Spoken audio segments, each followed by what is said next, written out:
पृथ्वी का, मानव का, सभ्यता का जो विकास हुआ है वो सीक्वेंस ऑर्डर में हुआ है। पहले पृथ्वी, मानव, देन सभ्यता।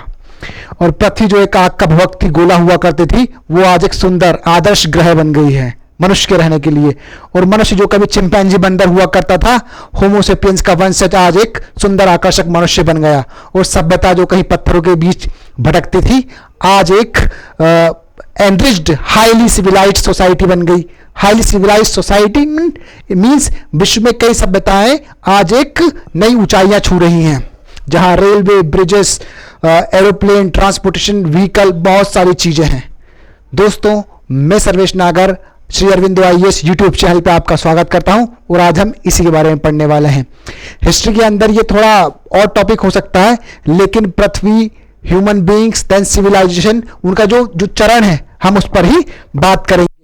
मैं ज्यादा इसकी जो क्रोनोलॉजी है उस पर बात नहीं करूंगा, बट जिस तरीके से डेवलपमेंट हुआ है, as I told you, history is all about changes, तो हम उसी के बारे में बात करेंगे। सबसे पहले हम बात करते हैं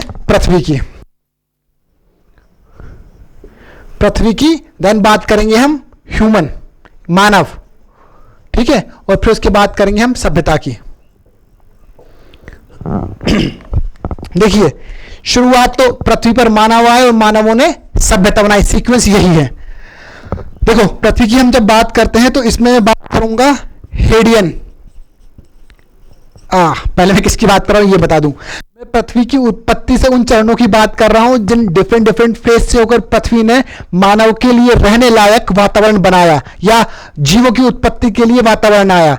और जब मैं हेडियन, आर्कियन, इन शब्दों का इस्तेमाल करूं तो इसका मतलब मैं कल्प का यूज कर रहा हूं, कल्प, ईओन का यूज कर रहा हूं, EON, इनका यूज कर रहा हूं, EON। ये क्या है कि भूगर्भिक समय सारणी। ये क्या है? भूगर्भिक समय सारणी की यूनिट है, ठीक है, इससे हम मापते हैं। तो सबसे बड़ी यूनिट ईओन है। उसके बाद है इपोक, इसको बोलते हैं कल्प, इसको बोलते हैं युग, और इसके बाद आएंगे हम पीरियड, इसको बोलते हैं काल, और इसके बाद ईयर यानी वर्ष, और फिर आप मंथ, हफ्ते, दिन, घंटे, सेकंड, वो लगाते जाना। ये तो हम कल्प में डिवाइड करेंगे। कल्प के बाद क्या आया आपका? आर्कियन। आर्कियन के बाद है आपका प्रोटेरोजोइक, और प्रोटेरोजोइक के बाद है आपका फेनेरोजोइक, ओके। इसका जो टाइम पीरियड है किसका? हेडियन का, वो है 4.6 बिलियन ईयर अगो से लेकर रफली 4 बिलियन ईयर अगो तक, यानी इस फेज की बात कर रहे हैं। 4.5 से 4 बिलियन अरब वर्ष पहले की बात हो रही है। तो इसमें जो पृथ्वी थी वो क्या थी? एक भवकती आग का गोला थी, फायर फायर थी उसमें, ठीक है, आप सब जगह आग थी, ठीक है। और इस फेज से आगे बढ़कर जो अर्थ है, यानी 4 से 2500 मिलियन ईयर अगो, यहां से बिलियन ईयर अगो है, ठीक है। इस फेज में जो पृथ्वी है वो क्या बन गई? उसमें जो लैंड मास है वो शिफ्ट होने लगी इधर उधर, ठीक है, वो शिफ्ट होने लगी। वो पेंजिया, पेंथलासा, वो थोड़ा आइडिया होगा आपने। पेंजिया मतलब लैंड मास का समूह, और जो पेंथलासा, जो रेस्ट ऑफ जो वाटर था पूरा का पूरा, उसको पेंथलासा बोलते हो। ये पेंथलासा, ये पेंजिया, उसकी बात हो रही है। और फिर इस फेज में यानी 2500 मिलियन ईयर अगो से 542 मिलियन ईयर अगो, इस फेज में जो अर्थ के वाटर में है, ठीक है, यूनिसेलुलर यानी आपका एक कोशीय जीव की उत्पत्ति हुई, ठीक है। तो इन तीनों फेज को, किसको? हेडियन को, आर्कियन को और प्रोटेरोजोइक को कंबाइनली हम क्या बोलते हैं? इन तीनों को बोलते हैं कंबाइनली प्रीकैम्ब्रियन। क्या बोलते हैं? प्रीकैम्ब्रियन। क्या बोलते हैं? प्रीकैम्ब्रियन बोलते हैं। और जो अंतिम बचता फेनेरोजोइक, उसको हम अलग से देख लेते हैं। यहां आपका कितना? 542 मिलियन ईयर अगो तक बात हो गई है, ठीक है, यहां तक हम बात कर चुके हैं। और ये एक कोशीय जीव है। इनमें सबसे पहले जीवन कहां आया? जल में। जैसे कि हमारा पुराणों में बताते हैं, पहले जल, विष्णु भगवान ने मत्स्य के रूप में जन्म लिया, फिर बीच में कहीं नरसिम्हा अवतार, फिर वामन अवतार, तो वो कहीं ना कहीं इसी से जुड़ा हुआ है। वो माइथोलॉजी इसको जस्टिफाइड करती है। आई मीन उस माइथोलॉजी को ये जो इवोल्यूशन है जस्टिफाइड करता है, उल्टा बोल रहा हूं मैं। देन ये आपका फेनोरोजोइक, ठीक है, फेनोरोजोइक। और इस फेज को हम 3 भागों में बांट सकते हैं। एक है आपका पेलियोजोइक, फिर है आपका मेसोजोइक, देन लास्ट वन है इसका आपका सेनोजोइक। ठीक है, तीनों अपनी जगह इंपॉर्टेंट है। ये शुरू होता है 251 मिलियन ईयर अगो से, ठीक है, इससे बिल्कुल लगा हुआ है। इसमें मेनली क्या आया था, इसमें जो आए थे, उसमें इस फेज में जो आए थे वो थे आपके इंसेक्ट, फिश, रेप्टाइल्स, देन है आपका plant but without flowers. Plant थे बट वो एग्जिस्ट नहीं, फ्लावर एग्जिस्ट नहीं करते थे उनके साथ। और this phase goes up to 66 million year ago, ठीक है, 66। और इसमें जो आए थे वो क्या आए थे, आपके प्लांट एंड डायनासोर इस फेज में, सेकंड वाले फेज में। और ये कब तक चलता है, अप टू टुडे। कौन सा फेज, ये सेनोजोइक वाला, ठीक है। इसमें क्या हुआ, ह्यूमन इवोल्यूशन, इसी को तो हम पढ़ने वाले हैं, विच is the second topic of hours, human evolution. और फिर इधर सभ्यता का विकास, डेवलपमेंट, सभ्यता का इवोल्यूशन, ठीक है, इसकी बात कर रहे हैं। और हाँ, आपको बता दूं फिर आगे सेनोजोइक को भी बांटा हुआ इन्होंने 3 भागों में, जैसे कि आपका प्लिस्टोसीन, देन है आपका नियोसीन, देन है आपका होलोसीन, ठीक है, अलग अलग है। और ऐसा बोला जाता है कि ह्यूमन बीइंग की जो एक्टिविटीज थी भारत में, जो स्टोन एज वाले ह्यूमन बीइंग है, उनकी कब थी, वो उनकी शुरू होती है प्लिस्टोसीन काल से, which is around 2 billion year ago से लेकर आपका मिलियन ईयर अगो से लेकर 1.2 मिलियन ईयर अगो, ये फेज दर्शाता है। और पहली बार भारत में जो ह्यूमन बींग्स, जो स्टोन एज की जो एविडेंस मिले हैं, जो उनके टूल्स इक्विपमेंट्स मिले हैं, वो कहाँ मिले, महाराष्ट्र में और शिवालिक रेंज में, वहां पर। और सबसे पहले जो मिले हैं दुनिया में कहीं, तो वो है ईस्ट अफ्रीका। सबसे पहले कहाँ मिले हैं, east Africa, which is around 2.6 billion year ago, ठीक है। इससे भी पहले सबसे पहले कहाँ मिले हैं, अफ्रीका में, okay, sorry 26 billion year ago, 26 billion year ago सबसे पहले अफ्रीका में मिले हैं। मैं इस फैक्ट को एक बार टैली कर लूंगा, ठीक है। और अगर कुछ गड़बड़ होगा तो मुझे actually I am missing the fact, तो मैं उसको डिस्क्रिप्शन में दे दूंगा एग्जैक्टली क्या है, 2.6 या 26 बिलियन ईयर अगो है, ओके।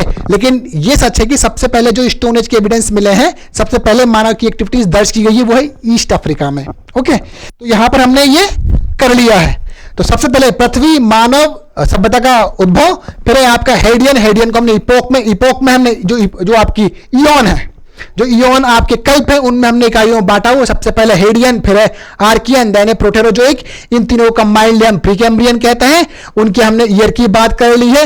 ये पहला 4.6 से 4 बिलियन ईयर अगो, और 4 बिलियन से 2,500 मिलियन ईयर अगो कौन सा है आपका, आर्कियन। फिर प्रोटेरोजोइक 2500 से 500, 550 रफली। फिर आपका फेनोरोजोइक, हम फेनोरोजोइक को यहां पर देखते हैं, उनका डिवाइड किया हमने, Paleozoic, then Mesozoic, then Cenozoic. Cenozoic का अगेन प्लिस्टोसीन, नियोसीन और होलोसीन में, Holocene which is continue till today, अभी भी होलोसीन ही चल रहा है। तो अब मानव इवोल्यूशन को देख लेते हैं। देखो, ह्यूमन इवोल्यूशन भी काफी जटिल रहा है। डार्विन ने कहा था कि जो ह्यूमन बीइंग है, उन्होंने अपने कैरेक्टरिस्टिक्स और सही एबिलिटी को यूज करके अपने आप को इवॉल्व किया है, और अपने आप को इवॉल्व कर जो स्पीसीज है उसके सोपानों में सबसे ऊपर स्थापित कर लिया है। तो हम इसकी बात करें तो सबसे ऊपर क्या है, सबसे ऊपर है आपका ऑस्ट्रालोपिथेकस, ठीक है, सबसे ऊपर कौन है, ऑस्ट्रालोपिथेकस। इसके बाद जो अगला सबसे पहला मानव आया था, और इसमें चिंपांजी और बंदर के ट्रेट्स बहुत ज्यादा थे। और चूंकि उसने ह्यूमन के जो ह्यूमन के ट्रेट्स को आगे बढ़ाया, मानव के ट्रेट्स को आगे बढ़ाया, इसलिए वो बाकी जो उनके समकक्ष प्रजातियां बंदरों की, उनसे ऊपर उठकर आज मानव बन पाया है। और इस समय कुछ वो इस तरीके से हुआ करता था, ये उसका जॉ हुआ करता था, ये दिमाग, और दिस वे, ठीक है, आप समझ लेना कुछ ऐसा ही है, ठीक है। तो वो कुछ इस तरह का हुआ करता था, दिमाग बहुत छोटा और मुंह बहुत बड़ा। अब समझ गए ना बंदर चिंपांजी कैसे होते हैं, ठीक है। और उससे शिफ्ट होकर वो कैसा बन गया, आधुनिक मानव,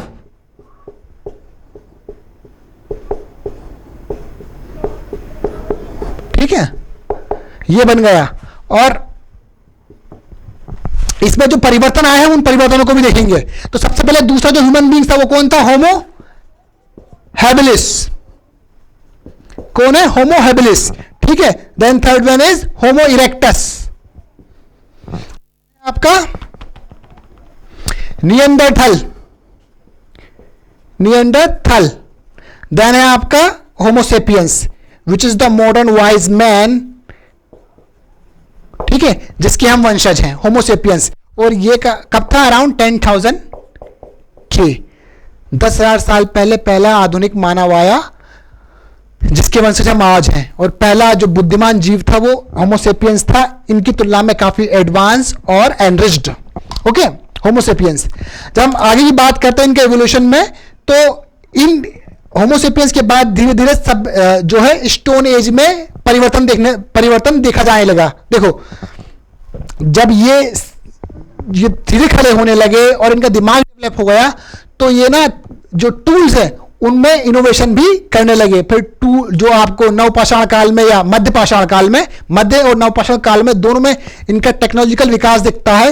वो हथियारों को यानी पत्थरों को ज्यादा सोफिस्टिकेटेड, ज्यादा साइज में छोटे और हड्डियों और लकड़ियों के साथ यूज करने वाले बन गए थे। तो जो क्या चेंजेस आए, इसमें चेंजेस आए, पहला उसका जो सिर, ठीक है, जो हेड है, ठीक है, उसके आकार में वृद्धि हो, ठीक है। और जो यानी मुंह जो है उसका, ठीक है, उसकी आकार छोटा हो गया, उसका आकार छोटा हो गया। देन है आपका पोजीशन, ठीक है, वो काफी स्ट्रेट हो गई, सीधा हो गया, ठीक है, यही चीज तो यहां पर देखी गई। और फिर इसके हाथ भी हैं जो यहां तक लटकते थे, कुछ छोटे हो गए, क्योंकि अब उसको खड़े होकर काम करना है, चारों हाथ पैरों चलना नहीं है अब। तो बहुत सारी चीजें परिवर्तित हो गई। तो फिर जब ये मानव आ गए, और यही तो वो समय है 10,000 BC मध्य पाषाण काल का, जहां संक्रमण जो टेक्नोलॉजिकल एडवांसमेंट हुआ, बहुत सारे चेंजेस आ गए, क्योंकि मानव भी क्या था, बुद्धिमान, मानव भी क्या था, बुद्धिमान हो गया था। इसी के बारे में हम बात करेंगे। देखो, अब हमने पृथ्वी की बात कर ली, मानव की बात कर ली, और यहां पर आधुनिक मानव आ गया है, यहां पर आधुनिक मानव आ गया है। देखो, इस फेज में 10,000 के होमोसेपियंस,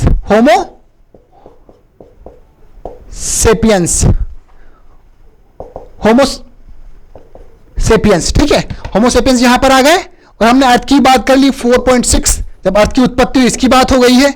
बीच में कहीं आपका 2.6 बिलियन ईयर अगो पहले ह्यूमन बीइंग आ गए, बिलियन नहीं, million year ago human being आए, which is the fact which I am going to tell, confirm करने वाला ये वही फैक्ट है, ठीक है। ह्यूमन बीइंग आ गए, उसका इवॉल्वमेंट होकर कहां, होमोसेपियंस आधुनिक मानव पर आ गए। और फिर इसके बाद इसका कुछ हिस्सा इन्होंने स्टोन एज में पार कर लिया है। कौन सा, जो आपका पैलियोलिथिक एज है,